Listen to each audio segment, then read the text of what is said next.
ఈ video second promo వచ్చింది. Second promo చూసి వచ్చిన తర్వాత ఈ వీడియో చూడండి, మీకు క్లారిటీ వస్తుంది. లైక్ చేయండి మామ, మీరు ఊపులో ఉన్నారు, నేను ఊపులో ఉన్నా. లైక్ చేయండి, ఫస్ట్ లైక్ చేసి స్టార్ట్ చేయండి మామ, లైక్ చేయండి ప్లీజ్, లైక్లు గుద్దండి. దాంతోపాటుగా మనం 10 lakhs సబ్స్క్రైబర్స్కి దగ్గరలో ఉన్నాం. మనకు ఒక 90,000 సబ్స్క్రైబర్స్ మాత్రమే కావాలి. సబ్స్క్రైబ్ చేసి స్టార్ట్ చేయండి. దాంతోపాటు ఇన్స్టాగ్రామ్ లింక్ ఉంది. మంచి మంచి అప్డేట్స్ ఏమైనా వస్తే ఇన్స్టాగ్రామ్లో ఫస్ట్ పెడతాను, కానీ యూట్యూబ్లో లేట్గా వీడియో చేస్తా, కాబట్టి ఇన్స్టాగ్రామ్లో ఫాలో అవ్వండి. యాక్చువల్గా ఈ వీడియోలో లీక్స్ ఏమి ఉండవు, అసలు అప్డేట్స్ అలా బయటికి ఈరోజు ఏమైందో తెలీదు. సాటర్డే అప్డేట్స్ ఎవరి దగ్గర లేదు, అందరూ గెస్ట్ చేసి చెప్పింది తప్పించి.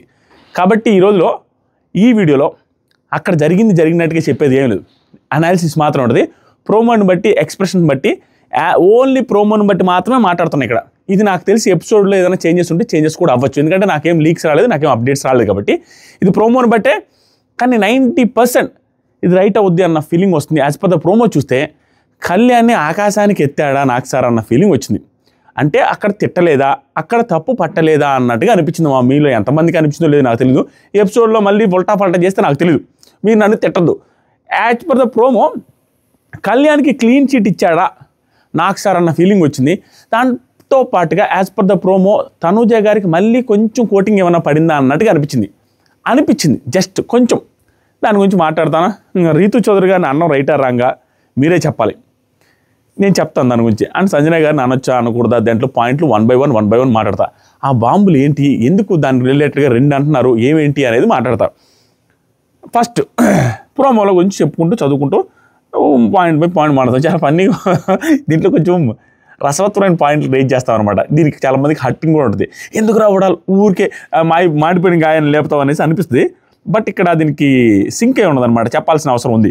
ఫస్ట్ నాకు సార్ బిగ్ బాస్ నా నుంచి మీకు ఒక చిన్న రిక్వెస్ట్, ఇక నుంచి రీతు చౌదరిని సంచాలక పెట్టద్దు, అస్సలు వద్దు.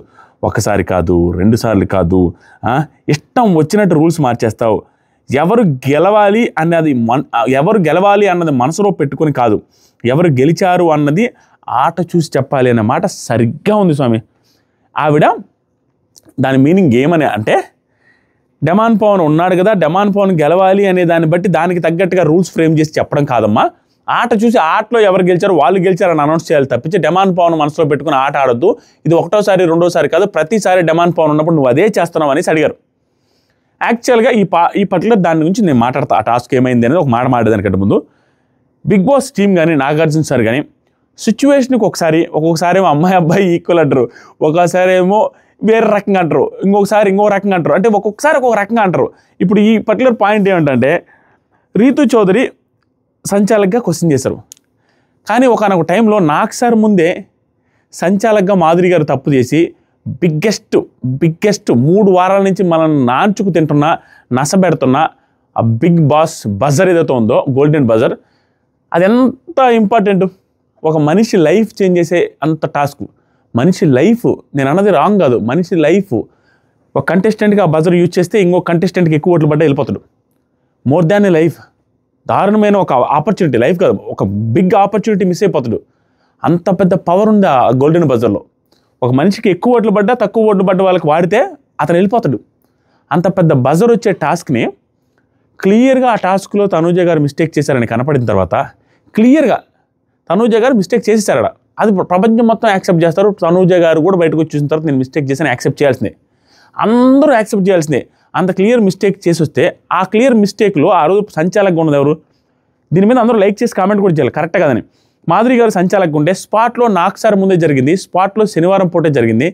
స్టిల్ ఆ టాస్క్ రిలేటెడ్గా చూసి ఆ రోజు క్వశ్చన్ చేసిన వ్యక్తి డెమాన్ పవన్. దీనికి ఇంటర్లింక్ ఎందుకు చేయాల్సి వచ్చిందంటే, ఇక్కడ రీతు చౌదరి ఆడింది డెమాన్ కోసమే అనేది డెమాన్ పవన్ ఇక్కడ ఉన్నాడు పాయింట్. ఆ రోజు క్వశ్చన్ చేసిన దాంట్లో కూడా డెమాన్ పవన్ ఉన్నాడు. కానీ ఈరోజు నాకు సార్ క్వశ్చన్ చేసే విధానంలో మార్పు ఉంది, ఆ రోజు క్వశ్చన్ చేసే విధానంలో చేంజ్ భయంకరంగా ఉంది. వై దిస్ డిఫరెన్స్ అనేది నా పాయింట్. 2 సార్లు ప్రతిసారి చూసిన దాన్ని క్వశ్చన్ సేమ్ పాయింట్లో క్వశ్చన్ చేయాలి, కానీ ఒక్కొక్కసారి ఒక్కొక్క రకంగా, ఇంకొకసారి ఒక్కొక్క రకంగా ఏంటనేది నాకు అర్థం కావట. మీకు అనిపిస్తున్నా లేదు అది న్యాయంగా నేను మాట్లాడినట్టు కాదా? ఎందుకంటే ఆ రోజు డెమాన్ పవనే చేతులెత్తి, సార్ అది మిస్టేక్ జరిగింది సార్, అమ్మాయి పెట్టలేదు సార్ అంటే, సంచాలక్ డెస్టినీస్ ఫైనల్ డెమాన్ అంటారు. సంచాలక్ డెస్టినీస్ ఫైనల్ అన్నప్పుడు ఇంక రీతు చౌదరి మాట ఎందుకు మాట్లాడడం? ఇక్కడ ఆ రోజు మాధురి గారు ఇది ఇంటెన్షనల్గా చేశారని చెప్పాల, మాధురి గారు ఇంటెన్షనల్గా చేయలేదు. స్టిల్ వీళ్ళు కనపడ్డప్పుడు చెప్పాలి కదా. ఆవిడ కనపడినప్పుడు ఆవిడకి కూడా చెప్పుండాలి కదా. అలా చెప్పనప్పుడు రీతు చౌదరికి ఎందుకు చెప్పాలి మిస్టేక్ జరిగినప్పుడు? సంచాలక్ డెసిషన్ ఇస్ ఫైనల్ అని వదిలేయొచ్చుగా.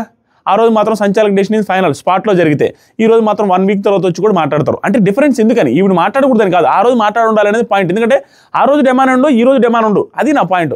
మీరు యాక్సెప్ట్ చేస్తారో లేదో కామెంట్ చేయండి. ఇక్కడ రీతు చౌదరి విషయానికి వస్తే ఆవిడ ఖచ్చితంగా డెమాన్ ఉన్నప్పుడు తెలియకుండా కాన్షియస్ అయిపోయి డెమాన్ రిలేటెడ్గా ఎక్కువ థింక్ చేస్తుందని క్లియర్ కనపడుతుంది. ఆ టాస్క్లో కూడా కనపడుతుంది. దానివల్ల ప్లస్ డెమాన్ ఉన్నప్పుడు వాళ్ళు పెట్టింది, ఇప్పుడు బిగ్ బాస్ టీం ఏమి చిన్న వాళ్ళు కాదు. వాళ్ళు ఏం చేస్తారంటే రీతు చౌదరి టాస్క్లో పెట్టడానికి రీజనే ఆ టాస్క్లో తనుజ ఫేవరెట్ క్లోజు, సంజనయ్య గారు close, and demon Pavan close, నిఖిల్కి ఆవిడకి పడదు నామినేషన్ చేసుకున్నారు. సో వీళ్ళు నలుగురు ఉండేసరికి రీతు చౌదరిని సంచాలక్ చేస్తే ఏదో ఒక పెంట అవుద్ది అనేసి ఇంటెన్షన్గా వాళ్ళకి కావాలి, అది కావాలి అనుకొని పెట్టారు, అయింది. అంతేగాని ఆవిడ కాకుండా మంచిగా చేయాలనే ఉద్దేశం కూడా కాదు ఇక్కడ. బట్ ఆవిడ కన్ఫ్యూజ్ అయింది అనే మాట నిజం. 2-3 సార్లు రూల్స్ మార్చేసింది అనేది నిజం. ఎందుకంటే ఒకసారి వచ్చేసరికి సేఫ్ అయింది నిఖిల్ అంటారు, ఇంకోసారి తనుజ అంటారు, మళ్ళీ నిఖిల్ అని లాస్ట్కి తనుజ అని సేఫ్ అని కూర్చోబెట్టరు. తర్వాత వచ్చేసరికి ఒకసారి ఏమో నిఖిల్ అవుట్ అని, ఇప్పుడు ముందే ఆలోచించుకొని డెసిషన్ చెప్పాలి. కానీ అవుట్ అనేసి వాళ్ళందరూ డిమాండ్ అని అడిగేసరికి సరే అందరూ ఆడినాను, ఇలా 2-3 సార్లు రూల్స్ అయితే తన అన్న మాటనైతే వెనక్కి తీసేసుకున్నారు. బట్ ఆవిడ వల్ల ఎవరికి అన్యాయం అయితే జరగలేదు ఆ టాస్క్లో, అది మాత్రం షూర్. అన్యాయం అయితే జరగలే, కన్ఫ్యూజ్ అయితే అయ్యారు, అన్యాయం జరగలేదు. అది ఎపిసోడ్లో ఏ రకంగా చూపించి ఏ రకంగా ఏ పాయింట్లు అడుగుతారో అన్న తర్వాత దాని గురించి డిస్కస్ చేద్దాం. ప్రస్తుతానికి నా ఒపీనియన్ అది. ఆ రోజు అడగలేదు, ఈరోజు అడుగుతారు, ఒక్కొక్కసారి ఒక రకంగా ఉంటారు అనేది నాకు అనిపించింది. నెక్స్ట్ వచ్చేసరికి సంజనయ్య గారి ఇష్యూని తీసుకొచ్చారు. సంజనయ్య గారు ఈ పర్టికులర్ వారం అనకుండా ఉండుంటే బాగుండు అనిపించింది మా నాకు. మీరు ఏమన్నాను అనుకోండి, సంజనయ్య గారిని ప్రతి వారం రోడ్ రోల్ అన్నప్పుడు వరస్ట్ అనిపించింది. ప్రతిరోజు నాకు ప్రతి వారం ఏదో ఒకటి కనపడుతుంది, ఆవిడ నోటుదోలు చూపిస్తాను, నాకు నచ్చలేదు. కానీ లాస్ట్ వీక్ ఈ వీక్ మోస్ట్ పాజిటివ్ వేలో ఉన్నారు. ఎక్కడో తప్పించి 1-6 తప్పించి మిగతాదంతా ఫుల్ పాజిటివ్ ఉన్నప్పుడు కొంచెం పుష్ చేసి ఎంకరేజ్ చేసి కొంచెం పొగిడి వదిలేసి ఉంటే ఇంకేమైనా బూస్టింగ్ వచ్చి కొంచెం బాగా ఆడేవాళ్ళేమో అని అనిపించింది. చిన్న పాయింట్ పట్టుకొని దాని గురించి అడగకుండా ఉన్నా బాగుండి అనిపిస్తుంది. అది పెద్ద విషయం కాదనిపించింది నాకైతే. ఆఫ్టర్ ఆల్ అన్నది అనకుండా ఉంటే బాగుండేది అని అనిపిస్తుంది. కానీ బట్ అంతకుముందు వారాలలో ఆవిడ వాడిన దారుణమైన పదాలతో పోల్చుకుంటే ఇది పెద్ద పదం కాదు. దాంతోపాటుగా అంతకుముందు వారాల్లో వాడినప్పుడల్లా గట్టి సీరియస్ వార్నింగ్ అయితే సంజనయ్య గారికి పడింది ఈ సీజన్లో. బాగా ఆడుతున్న టైంలో ఆవిడ చేంజ్ అయిపోయి కొంచెం మంచిగానే ప్రతి దాంట్లో ఇన్వాల్వ్ అవుతూ ప్రతి దాంట్లో కంటెంట్ కూడా వస్తుంది, ఆవిడ గేమ్లో కూడా ఇన్వాల్వ్ అవుతున్నారు. ఆ టైంలో ఇలాంటి చిన్న పట్టుకొని అనకుండా ఉంటే బాగుండే అనిపిస్తుంది. స్టిల్ ఆవిడకే మంచిది, ఇంకా నోరు తగ్గించుకొని జాగ్రత్తగా ఉంటారు. ప్రస్తుతానికైతే ఆఫ్టర్ ఆల్ అనేది తప్పే. నేను ఆ రోజు కూడా రివ్యూ చెప్తా, ఆఫ్టర్ ఆల్ అనకుండా ఉండాల్సింది. బట్ ఆ రోజు మాట ఎలా అనిపించిందంటే ఆవిడన్నారు ఈవిడన్నారు నార్మల్గా అనుకున్నారు, కానీ మరీ లిమిట్స్ క్రాస్ చేసి ఇద్దరు మాట్లాడుకోలేదు. అందుకని నేను ఇద్దరిని ఏం అనలేదు ఆ రోజు నా రివ్యూలో కూడా. That's it. ఇప్పుడు ఏమన్నారంటే ఆఫ్టర్ అనే పదం ఇది కాదు అన్నప్పుడు సంజనయ్య గారు ఎప్పుడు చేసే వరస్ట్ మిస్టేక్ ఏదో మళ్ళీ అదే మిస్టేక్ చేశారు. రోడ్ రోలర్ అంటే సార్ నన్ను నేను రోడ్ అనుకున్నాను సార్, రోలర్ అనుకున్నాను సార్, ఏదో మార్చి దాన్ని అలా ఇలా చేసేసి హోస్ట్ ముందు తెలివిగా ప్రవర్తించాలని ట్రై చేస్తారు. సేమ్ ఇదే చేశారు ఇప్పుడు కూడా. సార్ అది ఆ అమ్మాయి 5-6 సార్లు అనుకున్నాను సార్ నేను ఆఫ్టర్ ఆల్ అంటే ఒకసారి సార్ అమ్మాయి 5-6 సార్లు అనుకుని పెద్దది చేసుకున్నారు సార్, అమ్మాయి ఎక్కువ అనిందంటే సంజన ఆపు అన్నట్టుగా సీరియస్గా అన్నారు. ఎందుకంటే ప్రతిసారి ఇదే రీజనింగ్ తీసుకొని వస్తారు, ఆవిడ కామెడీ చేయడానికి ట్రై చేస్తారు. ఇప్పుడు ఏమన్నారంటే అది అన్నావా అనలేదా, ఏ టైంలో అన్నావా అని కాదు, అది అన్నావా లేదా అనేది పక్కన పెడితే దాని మిస్టేక్ ఏంటంటే నాకు సరే ఏమన్నారంటే certain words intention bad or right అని కాదు, ఇక్కడ ఆ పదాలు వాడటం తప్పు. సిచ్యువేషన్ తగ్గట్టు అనవసరంగా ఆ పదం వాడితే ఆఫ్టర్ అంటే తక్కువ చేసి చూసినట్టు ఎక్కడి నుంచి వచ్చావో ఇవన్నీ బొచ్చడి సార్లు వాడారు ఆవిడ. అవన్నీ నేను అలా అనలేదు సార్ అంటారు. తొక్కలో సంచాలక్, తొక్కలో క్యాప్టెన్, నాకు తెలియదు సార్ రూల్ అంటారు. ఇలాంటివి చాలాసార్లు వాడారు. ఇప్పటికీ ఆపాల్సిందే, ఆపితేనే బెటర్. అందుకని ఈ వార్నింగ్ ఓకే, బట్ ఇవ్వకుండా ఉండి కొంచెం స్మూత్గానే ఎపిసోడ్లో మేబీ ఆవిడని కూడా అప్రిషియేట్ చేస్తుంటే బాగుంది. చూడాలి ఎలా ఉందనేది. ప్రస్తుతానికి అయిపోయింది. నెక్స్ట్ వచ్చరికి నాకు సార్ అయిపోయిన తర్వాత కళ్యాణ్ సంజన సుమన్ శెట్టి టాస్క్లో నీ డెసిషన్ రైటా అనగానే ఇక్కడ కళ్యాణ్ నాకు విపరీతంగా నచ్చాడు. ఎందుకంటే హౌస్లో ఉన్న వాళ్ళందరూ ముక్కులు పెట్టి నువ్వు తప్పు తప్పు తప్పు తప్పు తప్పు తప్పు తప్పు అన్న తర్వాత కూడా అక్కడ ఏం లేదు, నాకు సార్ కూడా నీది తప్పే అనే సెన్స్లో స్టార్ట్ చేసినా కూడా నీది రైటా తప్ప అంటే రైటే సార్ అన్నట్టుగా కాన్ఫిడెంట్గా అన్నాడు. చూసారా, సూపర్ అనిపించింది. ఆ తర్వాత నాకు సార్ హౌస్ అంతా నీకు అడ్వైస్ చేస్తున్నా నువ్వు వినవా, ఈ మాటలు అన్నిటిలో నాకు అనిపించింది ఏంటంటే మా దేవుడు నాకు తెలియదు అయ్యా ఎపిసోడ్ ఎలా ఉందో నాకు అసలు నీకు రాలేదు నాకు తెలీదు. ఈ నాకు సార్ మాట్లాడేటప్పుడు ఎక్స్ప్రెషన్ బట్టి అక్కడ ఆ రోజు జరిగిన టాస్క్ని బట్టి నేను చూస్తుంటే నాకు సార్ కళ్యాణ్కి ఆకాశానికి ఎత్తి పొగిడారేమో ఈ పర్టికులర్ సిచ్యువేషన్లో అని అనిపిస్తుంది. ఏదైనా ఉంటే చిన్నగా ఒక మాట అనొచ్చు, ఓవరాల్గా అయితే పొగిడే ఉంటారని అనిపించింది. ఎక్కడంటే నాకు సార్ హౌస్ మొత్తం అడ్వైజ్ ఇస్తుంటే వినాలని నీకు అనిపించలేదా, నార్మల్ టోన్ మాత్రం మామూలు జోవియల్ టోన్లోనే ఉంది క్లియర్గా. అంటే ఇంతమంది చెప్పినా వినిపించలేదా, తనూజ చెప్పినా వినిపించలేదా, నీ మాట మీద అంత నమ్మకం ఏంటి అని నువ్వు చేసింది రైట్ అనేసి లాస్ట్లో అనుంటారేమో అని అనిపిస్తుంది. ఎందుకంటే తనది తప్పే లేదు, అస్సలు తప్పే లేదు. ఈవెన్ రూల్స్ చెప్పకపోవడంలో కూడా తప్పలేదు. అసలు రూల్స్ చెప్పేది ఏంటి మామ?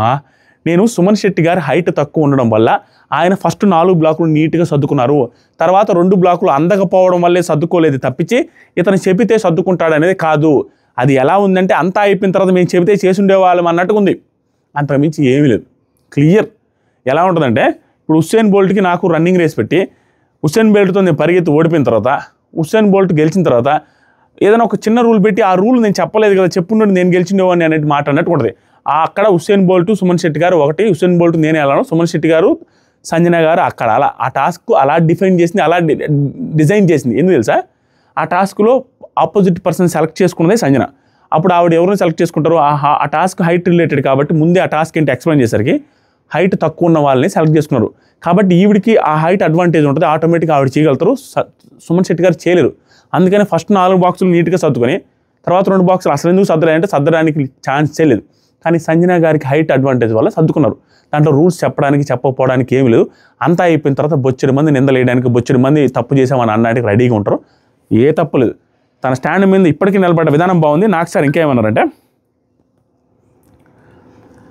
హౌస్ అంతా అడ్వైస్ చేస్తున్నా వినవా అంటే, sir at the end of the day decision నాది కదా సార్ అన్నారు. చూసారా, సూపర్ అనిపించింది.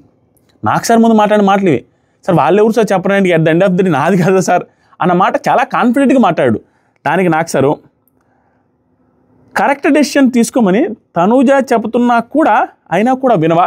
ఇది చాలామంది ఆల్రెడీ సోషల్ మీడియాలో తప్పడుతున్నారు. తనూజ ఏం పెద్దదిగా, తనూజ చెప్తే వినేది ఏంటి, ఇలేంటి ఇట్లా మేనేజ్మెంట్ కోట అన్నట్టుగా అన్నారు. అక్కడ అన్నింది సర్కాస్టిక్ వేలో అంటున్నారు అన్నట్టుగా అనిపిస్తుంది నాకు. మేబీ ఎపిసోడ్ చూడాలి. సర్కాస్టిక్ వేలో తనూజ చెప్పినా కూడా వినవా అంటే అతను దానికి ఏం రియాక్ట్ అవుతారని అదే స్టాండ్ మీద ఉంటాడా లేదంటే తగ్గి మాట్లాడతాడా అనేది చూద్దామని. తనేమన్నా అంటే సార్ అలా కాదు సార్, ఏంటి నీ నమ్మకం, ఇది నాకు ఎలివేషన్ షాట్ అనిపించింది మా ఎపిసోడ్ చూసిన తర్వాత. ఏదైనా ఉంటే నన్ను తిట్టుకోవద్దు. కళ్యాణ్ సార్ ఫస్ట్ పెట్టింది సుమనన్నే సార్, కానీ పర్ఫెక్ట్గా పెట్టింది సంజన గారు సార్. అదే స్టాండ్ మీద నాకు సార్ దగ్గర కూడా నిలబడ్డ విధానం సూపర్. తర్వాత వీడియో ప్లే చేశారు. ఇక్కడ ఇది ఏదో కాంట్రవర్సీ ఉంది మా వీడియోలో. సంజన గారు ఫస్ట్ పెట్టినట్టే ప్లే చేశారు. నేను ఆ రోజు చెప్పాను, లైవ్లో ఫస్ట్ పెట్టిన సంజన గారే ఉంది, ఎపిసోడ్లో ఫస్ట్ పెట్టిన సంజన గారే ఉంది, ఎక్కడో ఏదో ఎడిటింగ్లో ప్రాబ్లం ఏమో అనుకుంటున్నా. బట్ ఇక్కడ ప్రోమో చూసిన తర్వాత కూడా సంజన గారే పెట్టారన్నట్టుగా చూపిస్తున్నారు. కళ్యాణ్ ఏమి చూసాడు, క్లియర్గా సంజన పెట్టింది. మరి ఎలా మార్చి చెప్తున్నారో అర్థం కాలేదు. మధ్యలో ఏదో పడిపోయింది, ఏదో రికార్డ్ కాలేదు, లైవ్లో ఎపిసోడ్లో రాలేదు మావా. కానీ అందరూ సంజన గారే పెట్టారు, సుమన్ శెట్టి ఫస్ట్ పెట్టారని నైట్ మిడ్ నైట్లు కూడా 2-3 రోజుల క్రితం కూడా మాట్లాడుకుంటున్నారు. అది ఏంటో అర్థం కాలేదు. తనూజ కళ్యాణ్ మాట్లాడేటప్పుడు కూడా తనూజ సుమనే కదా ఫస్ట్ పెట్టిందంటే అవును అంటున్నాడు. కానీ ఇక్కడ కూడా సుమన్ శెట్టి గారు కాదు సంజన గారు పెట్టారన్నట్టుగా నాకు సార్ చూపిస్తున్నారు. ఇది ఎలా చేస్తారు అనేది కొంచెం ఇంట్రెస్టింగ్ ఉంది. అది మనం ఎపిసోడ్ చూస్తే అర్థమైపోద్ది. ఇది చూసిన తర్వాత నాకేమనిపిస్తుందంటే ఓవరాల్గా ఫైనల్గా వచ్చేసరికి నీ డెసిషన్ రైట్, బట్ రూల్స్ కొంచెం ముందు చెప్పుంటే బాగుండేది అనడానికి తప్పించి ఇక ఏమీ చెప్పడానికే లేదు. అండ్ తనూజ గారి రిలేటెడ్గా మధ్యలో మాట్లాడి సార్ ఫస్ట్ ఏం చెప్పాడంటే సార్ ఎవరిది ఎక్కువ హైట్ ఉంటే వాళ్ళకి ఇస్తా అన్నాడు సార్, కానీ లాస్ట్కి రూల్స్ మార్చేశారంటే ఎవరిది ఎక్కువ హైట్ ఉంటే వాళ్ళకి ఇస్తా అన్నాడు. ఎవరిది ఉంది అక్కడ ఇద్దరిది సమానంగా ఉంటే బాగా పెట్టిన వాళ్ళకి ఇస్తారా, మనిషి హైట్ తక్కువని ఆయన బాగా పెట్టాడు అనేసి ఇస్తారా? ఏంటది నాకు అర్థం కాల. క్రికెట్ ఆడుతున్నాం, భయంకరమైన బాడీ బిల్డర్ వచ్చి మంచి ఫిజికల్ స్ట్రెంత్ ఉంది, అతను వచ్చి 50 కొట్టాడు, లేదు ఇతని దగ్గర పక్క పీసు బాడీ వేసుకున్నాడు, తను 45 కొట్టాడు, తను కూడా 50 కొట్టాడు, ఇతనే గ్రేట్ అని అంటారా? ఎవరు ఎక్కువ కొట్టినా ఎవరు కొడితే వాళ్ళు కొట్టినట్టే. అంతేగాని మహా అయితే కాలిక్యులేట్ 6 ఎక్కువ ఎవరు కొట్టారు, 4 ఎక్కువ ఎవరు కొట్టారు, తక్కువ బాల్స్లో ఎవరు కొట్టారో చూస్తారు. సేమ్ అంతే సంజన గారిదే. అంతేగాని మనిషిని క్యాలిక్యులేట్ చేయమన్నారు, హైట్ లేకపోయినా కూడా ఆయన వేసారు అనేది క్యాలిక్యులేట్ చేయమన్నారు తనూజ గారు. ఇక్కడ తనూజ గారిదే రాంగ్ అని అనిపిస్తుంది. నాకు సార్ ఏం చెప్తారో చూడాలి. తనూజ గారిది రాంగ్ అంటే ఓవర్ రాంగ్, అసలు అడగకూడదు అనే దానికి ఏమి లేదు, అడగాల్సిన సిచ్యువేషన్ ఉంది, ఎందుకంటే టైట్ ఉంది కాబట్టి సిచ్యువేషన్ ఉంది.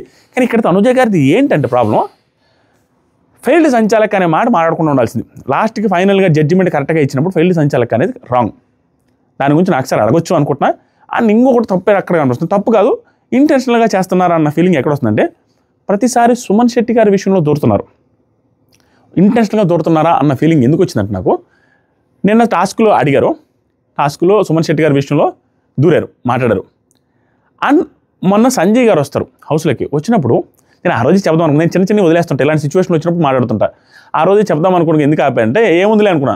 ఆ రోజు ఏం చేశారు తెలుసా, సుమన్ శెట్టి గారిని రాజు అప్పుడు కళ్యాణ్ సుమన్ గారు మీరు రండి అనేసి నార్మల్గా పిలుస్తాడు మావా, ఏదో అంటాడు, మీరు రండి సుమన్ గారు రండి అనేసి అన్నదాన్ని సంజయ్ గారు ఉంటారు, కొంచెం నార్మల్గా పిలవచ్చు కదా మీరు అన్నట్టుకంటే ఇతనేదో రూడ్గా హార్ష్గా పిలిచినట్టుగా పోర్ట్రే చేసినట్టు మాట్లాడారు. నాకు షాకు. నార్మల్గానే పిలిచాడు కదా కళ్యాణ్, ఏంటి ఇది ఎంతమంది అబ్జర్వ్ చేస్తారు దయచేసి కామెంట్ చేయాలి టైం ఫ్రేమ్ పెట్టి. షాకు. అప్పుడు ఏమనిపిస్తుందంటే అయ్యో సుమన్ శెట్టి గారిని రూడ్గా పిలుస్తున్నాడు, కళ్యాణాన్ని పోర్ట్రే చేసినట్టు, ప్లస్ ఆవిడ కన్సర్న్ తీసుకుంటున్నట్టుగా అలా క్రియేట్ చేయడానికి ట్రై చేస్తున్నారా అన్నట్టు సుమన్ శెట్టి గారి విషయంలోనే జరుగుతుంది. ఒకప్పుడు సుమన్ శెట్టి గారిని ఫుల్ ఆయన ఎమోషనల్ అవుతారు అది ఇది అనేసి నామినేట్ చేసిన ఆవిడ నెక్స్ట్ సుమన్ శెట్టి గారికి పాజిటివ్ రాగానే, సుమన్ శెట్టి గారికి ఫుల్ అప్రిషియేషన్ రాగానే డైరెక్ట్గా నామినేషన్లకు వచ్చారు. సుమన్ శెట్టి గారిని చేయలేనంటున్నారు, సుమన్ శెట్టి గారితో ఎమోషనల్, సుమన్ శెట్టి ఆవిడతో ఎమోషనల్, ఇవన్నీ వెరైటీగా జరుగుతున్నాయి.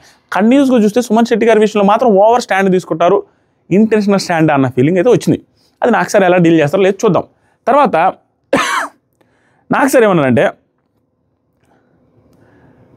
హౌస్ మీద 2 బాంబ్స్ వేసాం, అది ఒకటి లోపల ఉంది ఒకటి నా దగ్గర ఉంది అన్నారు. నాకు తెలిసి అది ఏమై ఉండొచ్చు అంటే హౌస్లో వాళ్ళు డ్యూటీలు సరిగా చేయట్లేదనో, హౌస్ వాళ్ళు క్లీన్గా ఉంచుకోవడం లేదు అనేది ఏమన్నా చేశారేమో మనకి తెలియదు, అది గెస్ట్ చేయలేమో. అప్డేట్స్ అయితే ఈరోజు అసలు ఎవరిది ఏమి రాలేదు, లీక్స్, అది పరిస్థితి. కళ్యాణ్ అయితే చెప్పిన మాట మీద ఏదైతే స్టాండ్ తీసుకున్నాడో, ఏదైతే డెసిషన్ తీసుకున్నాడో ఆ డెసిషన్ మీద నాకు సార్ అడిగినా ఎవరు అడిగినా అదే మీద నిలబడ్డ విధానం too good as per the promo. Episode చూసి మాట్లాడదాం. మీకు ఏమనిపిస్తుందో ఖచ్చితంగా కామెంట్ చేయండి. Love you, by. సబ్స్క్రైబ్ చేయండి అయ్యా, సబ్స్క్రైబ్ చేయకుండా చూడొద్దు, లైక్ కూడా చేయండి.